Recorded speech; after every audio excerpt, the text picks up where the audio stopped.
Hi ನಮಸ್ಕಾರ ಸ್ನೇಹಿತರೆ. ಕರ್ನಾಟಕ ಸರ್ಕಾರದ ವತಿಯಿಂದಾಗಿ ಜಿಲ್ಲಾ ಆರೋಗ್ಯ ಮತ್ತು ಕುಟುಂಬ ಕಲ್ಯಾಣ ಇಲಾಖೆ ವತಿಯಿಂದಾಗಿ ಖಾಲಿ ಇರುವಂಥ ಹುದ್ದೆಗಳಿಗೆ ನೇಮಕಾತಿ ಮಾಡಲು ಅಧಿಸೂಚನೆಯನ್ನು ಬಿಡುಗಡೆ ಮಾಡಲಾಗಿದೆ. ಸ್ನೇಹಿತರೆ, ಈ ಒಂದು ಹುದ್ದೆಗಳಿಗೆ ಯಾವುದೇ ರೀತಿಯಾಗಿರತಕ್ಕಂಥ ಪರೀಕ್ಷೆ ಇಲ್ಲದೇ ನೇರ ನೇಮಕಾತಿಯೊಂದಿಗೆ ಆಯ್ಕೆ ಮಾಡಿಕೊಳ್ಳಲಾಗುವುದು ಅಂತ ಹೇಳಿ ಕೂಡ ತಿಳಿಸಲಾಗಿದೆ. ಈ ಒಂದು ಹುದ್ದೆಗಳಿಗೆ ಸಂಬಂಧಪಟ್ಟಿರುವ ಹಾಗೆ ಕಂಪ್ಲೀಟ್ ಆಗಿರುವಂತಹ ಮಾಹಿತಿಯನ್ನು ನಾನು ನಿಮಗೆ ಈ ಒಂದು ವಿಡಿಯೋದಲ್ಲಿ ತಿಳಿಸ್ಕೊಡ್ತೇನೆ.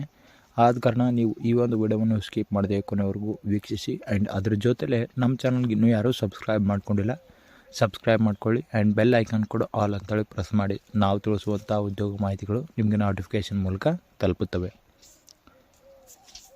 ಸ್ನೇಹಿತರೆ, ಸಂಸ್ಥೆ ಹೆಸರು ಬಂದು ಈಗಾಗಲೇ ತಿಳಿಸಿರುವ ಹಾಗೆ ಜಿಲ್ಲಾ ಆರೋಗ್ಯ ಮತ್ತು ಕುಟುಂಬ ಕಲ್ಯಾಣ ಇಲಾಖೆ ವತಿಯಿಂದಾಗಿ ಹುದ್ದೆಗಳಿಗೆ ನೇಮಕಾತಿ ಆಗುತ್ತದೆ. ಉದ್ಯೋಗದ ಸ್ಥಳ ಬಂದು ಕರ್ನಾಟಕವಾಗಿದ್ದು ಆ್ಯಂಡ್ ಖಾಲಿ ಇರುವಂಥ ಪೋಸ್ಟ್ಗಳ ಸಂಖ್ಯೆ ಬಂದು 28 ಪೋಸ್ಟ್ಗಳಿಗಾಗಿ ನೇಮಕಾತಿ ಆಗುತ್ತದೆ. ಸ್ನೇಹಿತರೆ, ಈ ಒಂದು ಹುದ್ದೆಗಳಿಗೆ ವೇತನ ಶ್ರೇಣಿ ಬಂದು ಪ್ರತಿ ತಿಂಗಳು 25,000 ರೂಪಾಯಿಯಿಂದ 40,000 ರೂಪಾಯಿವರೆಗೂ ವೇತನ ಶ್ರೇಣಿಯಾಗಿ ನೀಡಲಾಗುವುದು ಅಂತೇಳಿ ಕೂಡ ತಿಳಿಸಲಾಗಿದೆ. ಆ್ಯಂಡ್ ಈ ಒಂದು ಹುದ್ದೆಗಳ ವಿವರದ ಬಗ್ಗೆ ನೋಡೋದಾದರೆ ಮೆಡಿಕಲ್ ಆಫೀಸರ್, ಪ್ರಯೋಗಶಾಲಾ ತಂತ್ರಜ್ಞರು ಮತ್ತು ಕಿರಿಯ ಆರೋಗ್ಯ ಸಹಾಯಕರು ಅಂತೇಳಿ ಈ ಒಂದು ಹುದ್ದೆಗಳಿಗೆ ನೇಮಕಾತಿ ಆಗುತ್ತದೆ.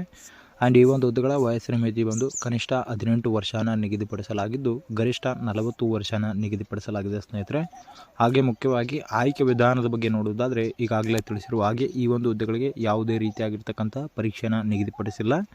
ಜಸ್ಟ್ ಒಂದು ಮೆರಿಟ್ ಆಧಾರದ ಮೇಲೆ ಈ ಒಂದು ಹುದ್ದೆಗಳಿಗೆ ಆಯ್ಕೆ ಮಾಡಿಕೊಳ್ಳಲಾಗುವುದು ಅಂತೇಳಿ ಕೂಡ ತಿಳಿಸಲಾಗಿದೆ. ಇನ್ನು ಮುಖ್ಯವಾಗಿ ಶೈಕ್ಷಣಿಕ ಅರ್ಹತೆ ಬಗ್ಗೆ ನೋಡೋದಾದರೆ ಯಾವುದೇ ಮಾನ್ಯತೆ ಪಡೆದ ವಿದ್ಯಾಸಂಸ್ಥೆ ವತಿಯಿಂದ ಆಯಾ ಹುದ್ದೆಗಳಿಗೆ ಸಂಬಂಧಪಟ್ಟಿರುವ ಹಾಗೆ ಅಭ್ಯರ್ಥಿಗಳು 10ನೇ ತರಗತಿ PUC ಅಥವಾ ಪದವಿನ ಪೂರ್ಣಗೊಳಿಸಿದ್ದಲ್ಲಿ ಅರ್ಜಿಯನ್ನು ಸಲ್ಲಿಸಲು ಎಲಿಜಿಬಲ್ ಇರ್ತೀರ. ಇನ್ನು ಈ ಒಂದು ಹುದ್ದೆಗಳಿಗೆ ಅರ್ಜಿ ಶುಲ್ಕ ಯಾವುದೇ ರೀತಿಯಾಗಿರ್ತಕ್ಕಂಥ ಅರ್ಜಿ ಶುಲ್ಕ ಇರುವುದಿಲ್ಲ. ಫ್ರೀಯಾಗಿ ಅರ್ಜಿನ ಸಲ್ಲಿಸಬಹುದಾಗಿದೆ. ಯಾವುದೇ ವರ್ಗದ ಅಭ್ಯರ್ಥಿಗಳಾದರೂ ಕೂಡ ಫ್ರೀಯಾಗಿ ಅರ್ಜಿನ ಸಲ್ಲಿಸಬಹುದು.